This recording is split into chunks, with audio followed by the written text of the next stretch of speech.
Kati emyaka gye kulungudde nga Uganda etera okulumbibwa obulwadde bwa Ebola era ng'obukyasembyeyo bwe bwalumba eggwanga ku ntandikwa y'omwaka guno. Embeera eno ezzeebeerawo mu ggwanga nga bwerwanyisibwa era ng'entabwe esinga kuva ku bannansi ba Congo abayingira Uganda kumpi buli lunaku, ate ng'obulwadde buno ne gye buli kati bukyegirisiza mu ggwanga lino. Kino kye kiwaliriza Minisitule y'ebyobulamu ng'eri wamu ne gavumenti okutandika kaweefube w'okugema obulwadde buno okusobola okubwerinda naddala okuva mu ggwanga erya Congo. Ebola virus disease outbreak was confirmed in the Democratic Republic of Congo, and currently it is affecting the northeastern provinces of the DRC, which borders Uganda, Rwanda, and South Sudan.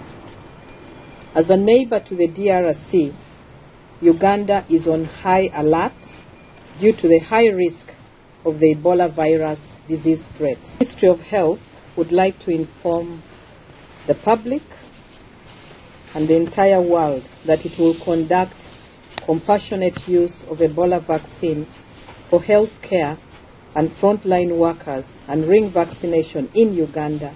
Minister avunaanyizibwa ku byobulamu Dr. Jane Ruth Acheng agamba nti mu kiseera kino balina ddoozi ezisoba mu 2,000 era nga bakutandika n'okugema abasawo abajjanjaba n'okwekebejja abalwadde okutandika ne sabbiiti ejja. Okusinziira kwa Acheng, kino bakikoze bwe bati kubanga abasawo bano be basinga okubeera mu katyabaga ate ng'emirimu gyabwe giba gyetaagisa nnyo naddala nga wabaluseewo embeera eno. The vaccine is targeting only frontline health workers who are highest at risk of contracting Ebola virus disease, and it is not available to the general public. Ayongeddeko nga bwe batandise n'okubangula abasawo baabwe mu bitundu by'eggwanga eby'enjawulo naddala ebiriraanye ensalo ya Congo era ng'oluvannyuma lw'okugema abasawo waliwo enteekateeka ey'okugema abantu bonna mu ggwanga. We have 2,100 doses of the vaccine available at the national medical stores, and preparations are in high gear, including training of health workers that are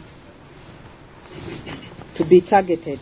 So we are not only thinking about the health workers, we are thinking about both, but in planning, we plan according to the risk. At once we diagnose any case of Ebola, then we begin what we call ring vaccination for the population around that area. Woolabira bino ng'ekirwadde kya Ebola kikyegirisiza mu ggwanga lya Congo, ekintu ekiteeka Uganda mu katyabaga olw'abanoonyi b'obubudamu ne bannansi ba Congo abajja wano okukolerawo emirimu gyabwe era nga singa embeera eno eba tesaliddwa magezi nga bukyali eggwanga lyandiddamu okulumbibwa ekirwadde kino. Farida Nakayiza, BBS Telefayina, Gambuuzi.